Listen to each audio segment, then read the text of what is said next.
It's the end of day one. I'm probably not going to have enough timber. You can never, well, I guess you can order too much, but when you have to trim and cut the timber, you can see some fencing posts lying on the ground, approximate positions where I thought I might knock them in. Anyway, I've got a few posts in.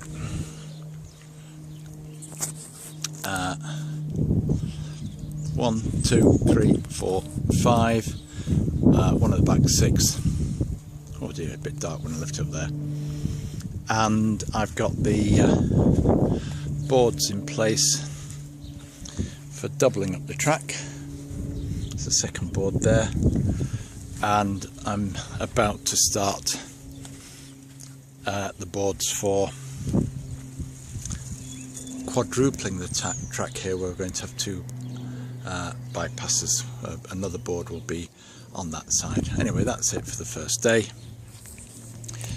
That will do, and I can well, it's Easter. I've got a few other things to get on with, I'm afraid, social things, as you do, and so this might pause a little bit after a couple of hours tomorrow morning. In fact, I'm sure it will pause after a couple of hours tomorrow morning. That's all I'm going to get done for a while. Shame really, but there we go.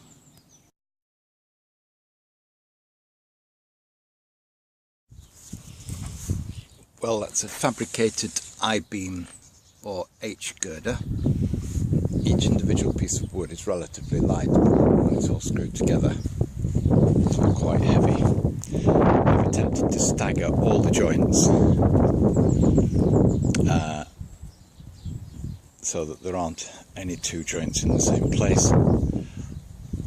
It's screwed together, and that is going to be dropped over the back of there, mostly cantilevered out, just those 2 posts that you can see sticking up, and then a few cantilevers out.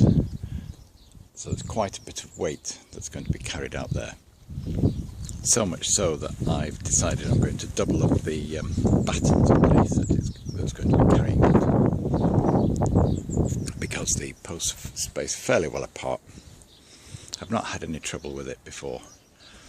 Everything seems to be holding together well.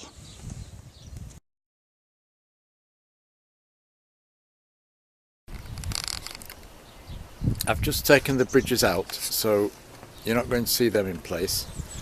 This is just a quick update of progress. Mostly tracks in place. A few joins I'm going to have a look at, like that one.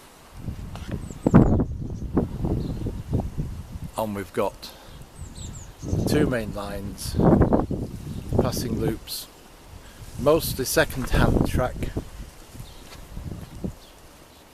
a little bit of cutting, yes,